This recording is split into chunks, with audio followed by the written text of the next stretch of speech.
மதுரை மாவட்டம் உசிலம்பட்டி வட்டாரத்தில் தேர்தலில் வெற்றி பெற வைத்த மக்களுக்கு நன்றி தெரிவிக்கும் நிகழ்ச்சியை தொட்டப்பநாயக்கனூரில் தொடங்கிய தங்கதமிழ் செல்வன் செய்தியாளர்களிடம் பேசும்போது தமிழ்நாடு விளையாட்டுத் துறையில் சிறந்த மாநிலமாக விளங்கி வருகிறது. அதை பெருமைப்படுத்தும் விதமாக உலக அளவில் வீரர்களை வரவழைத்து மிகப்பெரிய கார் பந்தயம் இன்றும் நாளையும் நடைபெறுகிறது. நிச்சயமாக இந்த கார் பந்தயத்தை சிறப்பு மிக்க பந்தயம் என்றே சொல்ல வேண்டும். நீதிமன்றம் கூட பொதுமக்களுக்கு இடையூறு இல்லாமல் நடத்த சொல்லியுள்ளது. உதயநிதி ஸ்டாலினும் பொதுமக்களுக்கு இடையூறு இல்லாமல்தான் இந்த 2 நாள் நிகழ்ச்சிகளை நடத்துகிறார்.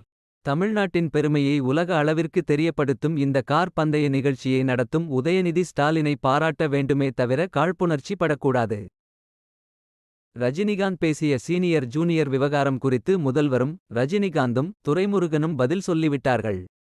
அதிமுகவினர் ஏன் மீண்டும் மீண்டும் இதை கிளப்பிவிடுகிறீர்கள் என புரியவில்லை. எங்களுக்குள் சமரசமாகிவிட்டது.